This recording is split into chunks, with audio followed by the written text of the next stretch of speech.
வணக்கம். இன்றைக்கி நம்ம வந்து பீட்ரூட் சாதம் ஒன்று செய்ய போகிறோம். சவுத் இண்டியன் ஸ்டைலில். கொஞ்சம் எண்ணெய் சேர்த்துக்கலாம். சும்மா ஒரு ஸ்பூனு நெய் சேர்த்துக்கலாம். கடுகு சேர்த்துக்கலாம். இதான் நம்ம கொஞ்சம் கருவேப்பிலை போட்டுக்கலாம். 2 காஞ்ச மிளகா சேர்த்துக்கலாம். ஒரு பிஞ்சு சின்ன சீரகம்,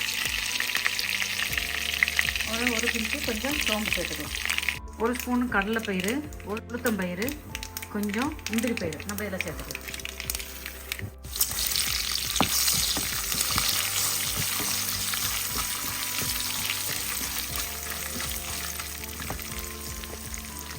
இதில் 3 பச்சை மிளகாய் சேர்த்துக்கலாம். பொரியாக நறுக்கின ஒரு வெங்காயத்தை சேர்த்துக்கலாம்.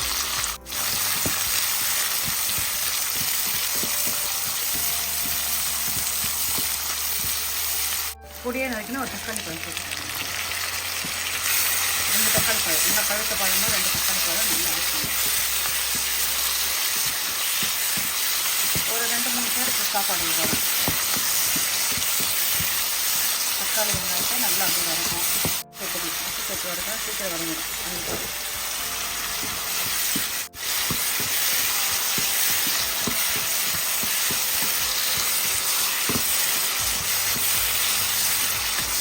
மஞ்சத்தூள் சேர்த்துக்கலாம்.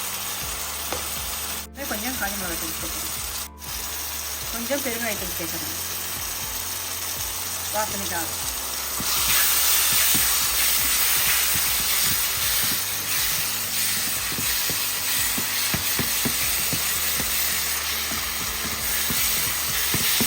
பீட்ரூட் சேர்த்துக்கலாம். துருவி வச்ச பீட்ரூட் சேர்த்துக்கலாம். சின்ன சைஸாக 2 பீட்ரூட் சேர்த்துக்கணும்.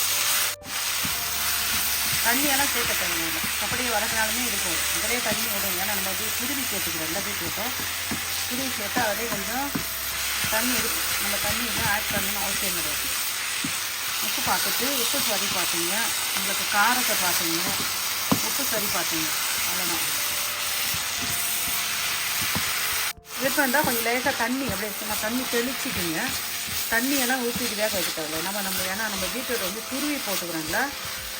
பீட்ரூட் துருவி போடுறதுனால நம்ம தண்ணியில் அதிகமாக சேர்க்கணும் அவசியம். உங்களுக்கு விருப்பம் இருந்தால் சும்மா தண்ணியை லேசாக தெளித்து ஒரு வாட்டி வதக்கணும். இதிலே பாருங்கள் பீட்ரூட் அழகாக வந்துடுச்சு. நம்ம ஒரு சின்ன மிதமான அனலில் இந்த பீட்ரூட் அழகாக போட்டு இப்படி வதக்கினே இருக்கலாம். போட்டு கொஞ்ச நேரம் மூடி போட்டு கூட கொஞ்சம் வேக வச்சுட்டு செய்யலாம். ஆனால் தண்ணி சேர்க்க தேவையில்லை. என்ன போட்டாலும் தண்ணி சேர்க்கல. உங்களுக்கு வேணா தண்ணி கொஞ்சம் தெளிச்சிக்கிங்க, சேர்க்காதீங்க. இப்போ நம்ம வடித்து வச்ச சாதத்தை சேர்த்து